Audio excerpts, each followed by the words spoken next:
Kun raadiyoo sagalee Ameerikaati.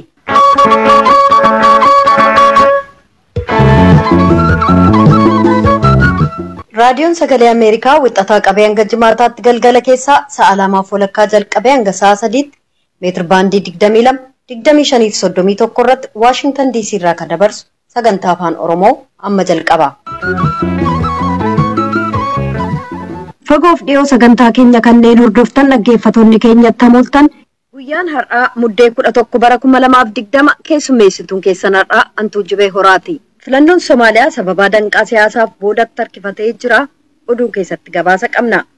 Ajajaan waraana waliigalaa Itoophiyaa Jeneraal Biraanuu Juulaa injifannoo hatattamaa argachuun kan nu ga'e iccitiinsaas haqa qabeessa waan ta'eef jedhan. Baqattoonni kanneen naannoo Tigraay keessaa dheessan haalli maatiiwwan keenya qe'eetti hafanii nu yaaddessaa jira jedhu lamaanuu gabaasaalee oduu boodaati. Yuunivarsiitiin Saayinsii fi Teekinooloojii Adaamaa waltajjii agarsiisa carraa hojii dhaabbileen irratti affeeraman barattoota isaatiif qopheessee jira.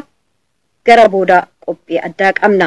Humnoonni naannoo Tigraay mootummaan federaalaa xayyaara nammaleeyyii kan waraana Eertiraa keessa ture gargaaramuuf tokkummaa Emireetota Arabaa waliin wal ta'e jechuun himatan qophii keenya kan dhageenyeef dubbisneerraa keessatti itti deebina.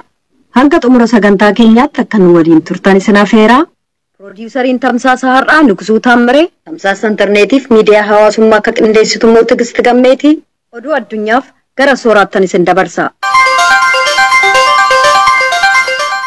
Barattoonni suuraa lakeeti. Akka mootummaan Itoophiyaa jedhetti makiinaan qarqaarsa midhaan nyaataa fi qorfaateetiin naannoo Tigraayitti dabre maqalee Addigiraatiif Shiree yaayyuu ba'e. Oduun ammoo lol kanaaf jedhaniitiin namni qarqaarsa dhabuu jira jedhan dharaa jedha. Milishoota baqachuu jiraniif warri akkaan barbaadan qabuu fi tokko tokko walitti dhufaasuun ammoo akka lolaalamuun qabuu jedha. Mootummaan Itoophiyaa akka oduu Iskindar Firee nu ergatti. Akka oduu ministeera Hajaa Alaa Ameerikaa irraa argachuu jirrutti Eertiraan lol Tigraay keessa jiraachuun mirkanaa'uu jirti. Akkan taanaan tunini waan akka malee nama yaaddeessaa jedha. Waraana kanaan achi jiru akka ariitiin achi baasan gaafannaa jedha. Ministeerri Hajaa Alaa Ameerikaa kunini dhaabbilee addunyaa ta'an wal qarqaaranii waliin ta'aniitiin akka inni jedhamtu kunini qaama walabaatiin qoratamtu gooneetiin warri tana keessa jirullee qoratameetiin gaafatamu dhibba goonaa jedha. Tana maleellee akka nagaan deebi'u akka nagaa uummataa eeganii fi namni qarqaarsa argatu feenaa jedha. Gabaasaan VOA asmaraa jiru himannaa sana irratti bulchoota Eertiraa gaafateetiin dharnuun himatan cufaayyuu deebiin kenninuu jedhanii jedha. Itoophiyaalleen armaan durattuyyuu waraana Eertiraa lol Tigraay keessa akka hin jirre marroo hedduu irra deebiteetiin mormachaa baate. Akka dhaabbileen qarqaarsa addunyaa jedhanitti yoo akkam xiqqaatu hojjettooti isaanii afuritti lol Tigraay kan Itoophiyaa keessatti lubbuu dhabe. Naannoon Tigraay akka jecha dhaabbilee qarqaarsa kanaatti lol kanaaf nama gargaarchite nama gargaaruulleen dhibitaati. Mootummaan Itoophiyaa akka namni naannoo sana qarqaarsa argatu karaa hedduun fallaa jedha. Akka dhaabii qarqaarsa kaawunsilii baqataa Daanish jedhetti hojjettooti isaa keessa sadiitti jidabri keessa tana jidduu lubbuu dhabe. Gareen qarqaarsa balaa addunyaalleen waan namni isaanii hambi Shiree keessatti ijjeese qorachuu jirraa jedhan. Oduu himaan qarqaarsa tokkummaa mootummoota Saviyaanoo Abroo hojjetaa dhibba hedduutu naannoo suni qabna. Warri wal lolu namni qarqaarsa argatuu fi nagaa namatti sanillee gaafannaa.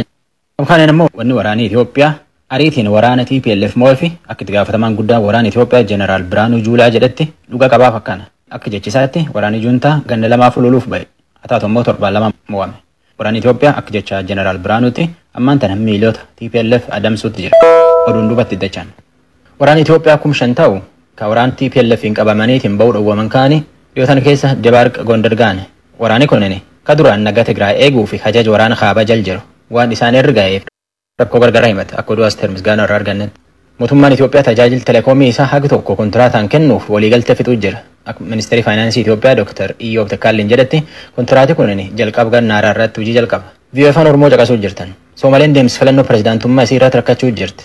Dorgomtoota paartii mormituutti pirezidaantiin biyyi isaanii Mohammed Abdullaa Farmaajoo akka kanaan waan hedduun himachuu jiran. Mohammed Khahiyyeet Moqadishoo ergeetu jubee nutti. Filannoo kallattiin hin ta'in kan Somaaliyaaf kaadhimamtoota 15tu hirmaatan. Kana keessattis bakka buutonni gosoota miseensota paarlaamaa kanneen pirezidaantii filatan filu. Haa ta'u malee kaadhimamtoonni 14 kan aangoorra jiran pirezidaanti Mohammed Abdullaahi Farmaajoo koree filannoo nama ofii isaaniin guutan jechuun qeeqan. Kaadhimamtoonni kun akka jedhanitti koreen sun deeggartootaaf basaastota dhaabate kan nagaa biyyoolessaarraa walitti dhufan kana jechuun namoota ofii isaaniitiin hundeessan jechuudha jedhan. Kaadhimamaa pirezidaantummaa keessaa tokko Abdurrahman Abdushakur akkas jedhu. Our concern is about how the committee was made of, and we have some of the members or majority of the members are Yaaddoon keenya koreen sun attamiin akka hundaa'e isa jedhu miseensonni keenya hangi tokko keessa jiru. Garuu irra hedduu miseensota isaa dhaabbatatti kan nagaa biyyoolessaarraa kaan immoo hojjettoota mootummaaf kaan isaanii deeggartoota pirezidaantii Farmaajooti jedhan. Danqaan siyaasaa filannoo paarlaamaa Somaaliyaa muddee tokko geggeeffamuuf jiru boodatti hambise. Kan duruu haleellaa Alshabaabiin balaa jala jiru sabatiinsi Somaaliyaa laalchisee yaaddoo sadarkaa addunyaa uumee jira. Somaaliyaatti ambaasaaddara gamtaa Awurooppaa kan ta'an Niikolaas Berlaangaa akka jedhanitti Alshabaab waraana nagaa eegumsa biyyoolessaa qofaan hin injifatamu. Humnoonni Somaaliyaa martinuu kan federaalaa yookaan kutaalee miseensota federaalaa irraa kanneen ta'an yoo walitti dhufan malee jedhan. Doorsisi shororkeessotaa duula filannoof wiirtuulee filannoo irratti raawwatamu Somaaliyaan filannoo baatii fulbaanaa yeroo biraatti akka dabarsitu dirqisiise. United States baatii kana loltoota ishee 700 Somaaliyaa keessaa akka baastu labsuunis danqaa siyaasaa laalchisee yaaddoo akka biroo uume. Foorumii michummaa Somaaliyaa ka torban kanaa irratti ambaasaaddara United States Donald Yamamoto mormitoonniif mootummaan federaalaa addaddummaa gidduu isaanii akka furatan waamicha dabarsaniiru. Seneterooti Ameerikaa koree haajaa alaa mana marii Ameerikaa keessa hojjetan lama akka mootummaan Ameerikaa Suudaan galmee warra biyyi nagaa dhowwa jedhanii armaan dura keessa galchan kan keessa baasfaluutti jiran. Ministeerri haajaa alaa Ameerikaa waan faluu jiran kan irratti mootummaa Suudaaniin yaayyuu walii gale. Suudaan waan hedduun himatan gani 20 dura doonii waraana Ameerikaa USS Cole jedhani isa Yemenii gaazii waraabbachuu jiru misaayiliin dhaane. Bara 1998 fi bara 2000 keessatti ammoo imbaasii Ameerikaa keessatti nama hedduu fidan. Milishoota Alqaayidaatii fi Suudaaniin himatawwan kanallee adabanii addunyaa walanqisan Suudaan. Ministeerri haajaa alaa Ameerikaa Suudaan balleessa sun jetteetiin waan hedduu kasaartee jedheetiin galmee warra biyyi nagaa dhoorti jedhan sunillee keessa baasuu qabanii jedhu. Taatullee miseensoti mana marii Ameerikaa waliigaltee tana dhowwuuf doorsisuu jiran. Akka warri jedhutti tun eegi taate maatiin namni isaanii milishoota Alqaayidaatiin fulbaan 11 bara 2001 Ameerikaatti irraa dhumatilleen Suudaan himachuufillee jidduu rakkachuufa danda'a jedhu. Warri Suudaaniif Ameerikaa waliigalchuuf yaadi dhiyeessuun Suudaan akka kanaani maatii bara 1998 fi 2000 keessa imbaasii Ameerikaa Keenyaaf Taanzaaniyaa jirutti gaafa imbaasii sun guban namni irra dhumate $1,335 hin baaftiif. Ameerikaan qorsa koronaa haaraa namni isiitiif kennuu fi isaatii xiqqoo eeguu jirti. Dhaabii to'annoo nyaataaf qorsa Ameerikaa FDA'n ardoo Hamburg keessatti akka qorsa kan namaa kennuu jalqaban irratti waliigalee ajajuuf deema. Qorsa kana dhaaba qorsa Ameerikaa Pfizerii fi Germany BioNTechitti hojjete. Addunyaa keessaa nama miliyoon kurnya hedduu dhukkuba kan qaba. Nam miliyoon tokkoof 1,600 caalaa tanaan lubbuu dhabe. Ameerikaatti nam miliyoon 15tiif 1,600 dhukkuba kan qaba. Indiitti ammoo nam miliyoon 9tiif 1,700. Biraazil miliyoon 6f 1,700. Biyyattii cuftii qorsa haaraa kana nam isaaniitiif kennuu dhaabbilee Moderna, Pfizer BioNTech fi AstraZeneca irraa bituu jiran. Fakkeenyaaf Austraaliyaan qorsa miliyoon 100tiif miliyoon 40 bitachuuf qabatte. Ameerikaatti baruuleen Times bara kana namni jabaan isiin bara kana wal dorgomsiiftee filatte Joe Biden fi ittaantuusaa Kamala Harris. Warra pirezidaantummaa Ameerikaatiif fi ittaantuu pirezidaantii Ameerikaatiif baran filataniitiin mo'annaa labsaniif akka baruuleen jedhutti jara kun lamaan iyyuu seenaa Ameerikaa jijjiira. Warra irra dorgomu keessa tokko pirezidaantii Ameerikaa Joe Biden fi itti gaafatamaa gorsaa fayyaa Ameerikaa Dr. Fauci Antony fa'a. Dhaabiin Noobeelii addunyaa barana daayireektara dhaabbata tokkummaa mootummoota nyaata addunyaa badhaase. Hojii dhaabii kunin bara kan keessa hojjateef jedhee badhaase. Barana nam miliyoon 200tiif miliyoon 70tti bara koronaan addunyaa baafatan keessa ufillee beelaayitiin rakkin garaa keessa ture. Daayireektar kana hojiin addunyaa dhukkubii itti baafat gargaraan gargaaree fi dhaabii isa gargaar jedhaniif badhaasa. Dhaabiin Noobeelii addunyaa baruun baraan nama hojii guguddoo hojjete jedhe badhaasa. Badhaasa kan dhufee fudhachuu dadhabullee viidiyoo irraa badhaasa kennan oduu namaaf qabtanu Mansoora Lafeeti. Kan dhaggeeffataa jirtan as Waashingtan DC irraa kan darbu raadiyoo sagalee Ameerikaa sagantaa afaan Oromooti. Raayyaan ittisa biyyaa Itoophiyaa Wahaat irratti injifannoo qindaa'aa kan gonfate lola haqa qabeessa ta'e geggeessuun jechuudhaan ibsan. Ajajaan waraana waliigalaa Itoophiyaa Jeneraal Biraanuu Juulaa. Duulli kun lammiilee Itoophiyaa kan tokko taasise jechuunis ibsaniiru Jeneraal Biraanuun. Pirezidaantiin Itoophiyaa Sahaalawarq Zawudee injifannoon loltuun Itoophiyaa gonfate seenaa keessatti yaadatamaa jiraata jechuun ibsanii Tsahaay Daamxootu gabaase. Kaleessa Finfinnee hoteela Skylight'tti sagantaan raayyaa ittisa biyyaa galateeffachuu gaggeeffameera. Sagantaa kanarratti Itaamaajoor Shumii waliigalaa humna waraanaa Itoophiyaa Jeneraal Biraanuu Juulaa haasawaa taasisaniin lolli humna Hiwaat waliin taasifame yeroo gabaabaa keessatti goolabamuu yaadachiisaniiru. Jeneraal Biraanuun injifannoon qindoominaan gonfachuun kan danda'ame lolichi ifaan eegalamuu isaatiin jiran. Gareen Hiwaat yakka raayyaa ittisa biyyaa Iizii Kaabaa fi gantummaa inni uummata Itoophiyaa irratti raawwate gaddisiisaadhas jedhan. Sadarkaa kanaan gantummaa kana ni raawwata jennee eegnees yaadnees hin beeknu kan jedhan Jeneraal Biraanuun tarii lola xixiqqoo gaggeessuu danda'a. Naannolee waliin walitti bu'iinsa uumuudhaaf socho'uu maluu yaada jedhu qabna turre. Sadarkaa kanaan garuu gantummaa ni raawwata jennee yaadnee hin beeknu jechuun ibsan. Yeroo ammaas lola gareen kun eegale raayyaan ittisa biyyaa injifannoodhaan irra ooleeraa jiran Jeneraal Biraanuun. Gareen Hiwaat dursa gara waraanaatti seenuu isaatiin badii isaa ofitti saffisiiseeraa kan jiran Jeneraal Biraanuun raayyaan ittisa biyyaa ammoo haqa irratti hundaa'ee waan lola gaggeesseef injifannoo gonfateeraa jedhan. Amma dubbiin goolabameera. Amma kanaafuu garee Hiwaat konkolaataa gatee gammoojjii keessa sussuka bade adamsanii qabuu qofaadha jedhan Jeneraal Biraanuun. ትልቁ ጦርነት የተጠናቀቀው መቀሌ ስንቆጣጠር ነው። ከዛ በኋላ ወደ ምዕራብ ትግራይ ወደ አብያዲ የሚባል አቅጣጫ ሸሽቷል።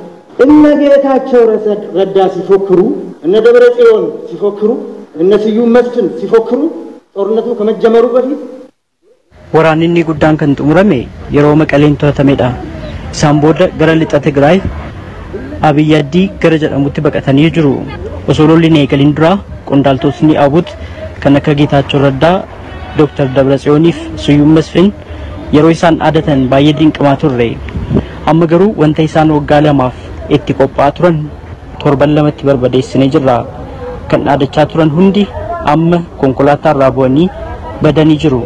Kanaaf qaamolee konkolaataa irraa bu'anii badan kan lafoo baqatan barbaadaa jirra.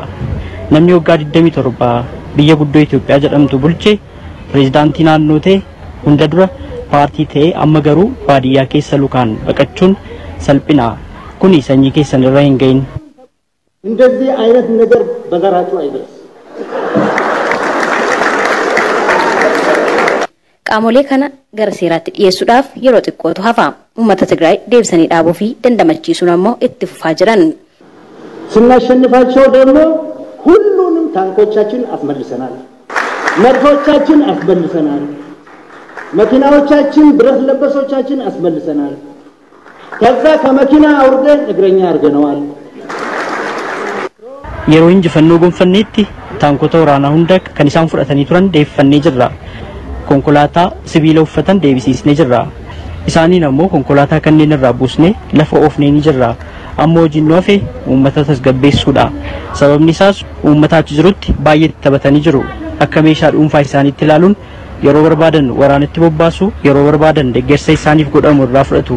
Uummata achi jiru baay'ee nama gaddisiisa. Nuti ammoo uummata kana ilaallee garee kana irraa bilisa baasnee jirra. Kanaaf uummatni Tigraay gammaduu qaba. Obboleewwan isaanii uummattootni Itoophiyaas gammaduu qabu. Itti aantuun kantiibaa magaalaa Finfinnee Aadde Adaanech Abeebee gama isaaniin raayyaan ittisa biyyaa birmadummaa Itoophiyaa eegsisuuf gootummaa isaan agarsiisan wareegama lubbuu isaan kaffalan bara baraan yaadatama ni galateeffannaa jechuun keessumaa injifannoo loltoonni dubartootaa galmeessan ammoo daran boonsaadhaa jiran. Sirnicha irratti argamuudhaan haasaa kan taasisan pireezidaantiin Itoophiyaa Saahilewarq Zawudee injifannoon raayyaa ittisa biyyaatiin galmeeffame seenaa keessatti bara baraan yaadatamaa jiran. Sagantaa galateeffannaa raayyaa ittisa biyyaa magaalaa Finfinneetti gaggeeffame irratti deeggarsi maallaqaaf gosaan taasifameera. Raayyaa ittisa biyyaatiifis kennameera. Qaamolee deeggarsa kana taasisaniif ammoo beekamtiin kennameera. Gabaasa raadiyoo sagalee Ameerikaatiif Tsahaay Daamxoo Finfinneerraa. Baqattoonni lola Itoophiyaa keessaa baqachuun mooraa ganda fagoo Sudaan keessa qubatan maatiiwwan isaanii dhiisanii ba'an carraan isaanii maal akka ta'e akka hin beekin dubbatanii jiran. Mooraa Umraa Qubaa kan Sudaan gama bahaarraa Heezar Madrook gabaasteetti Tigist Gammeetu dhiyeessa. Haadholiin mooraa baqattootaa Umraa Qubaa dahoo godhatan akka jedhanitti jeequmsa bakka irraa dhufanii ture ijoolleen isaanii akkan argine ija isaanii qabanii dhoksaati turan. Akkasis ta'ee garuu daa'imni waggaa 4 odoo nafin ammallee namoota san eenyutu ajjeesee jedhanii gaafachaati jiran. Reeffa namoota karaa irratti gaggatamee argaa bira darban yaadatanii qofa. Mooraa baqattootaa Umraa Qubaa keessa qofa baqattoota Itoophiyaa waraana naannoo Tigraay keessaa dheeffanii bahan gara 16,000tu jira. Guyyaa guyyaadhanis dhibbaan lakkaawwaman mooraa kana seenatii jiran. Waan dhagahuuf ulfaatu wal fakkaataa keessa darbuu himatan. Aadde Hawwaa Tasfaayee isaan keessaa takka. Namoonni baay'een oggaa du'an ija kiyyaan argeera. Nu'is haalli jiru waan hammaachaa deemeef as dheeffine ajjeecha sukkanneessaa akkanaa argineen beeknuu jedhan adde Hawwaan. Naadir Ibrahim Ahmed mooraa baqattootaa Umra Kuubaa keessatti hojjetaa dhaabbata qarqaarsati. Lakkoofsi baqattootaa dabalaatuma bula meeshanii fi wantoonni qarqaarsa barbaachisan immoo qarqaarsa baqattoonni kun barbaadan wajjiniin waliin gituu jedha. Baqattoota kanaaf nyaanni gahaan hin jiru.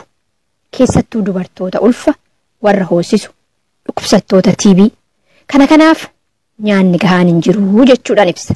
Karaa biraatiin maatii baay'een addaan faffaca'eera. Warri mooraa baqattoota keessa jiran maatiin isaanii biyyatti hafe waan keessa jiru hin beeknu ajjeefamuun oollee sodaa jedhu qabnaa jedhan. Yeroo ralli jalqabetti ilmi kiyya waggaa 18 manan turre. Waggaa boombiin bu'uu jalqabuun uffatumaan ofirraa qabu tanaan qofa kaadhee dheeffe kophaa kiyya. An jedhan addee Nigistii Tasfaa Maariyaam haadha ilmi isaanii bakka jiru hin beekne. Naannoo Tigraay bakkawwan waraanni itti deemaa jiru keessa yeroo hojjettoonni qarqaarsaas ta'ee gaazexeessitoonni naannoo san dhaquus akkasumas quunnamuu hin dandeenye kanatti lammiiwwan siviilii haala akkamii keessa akka jiran beekuun rakkisaadha.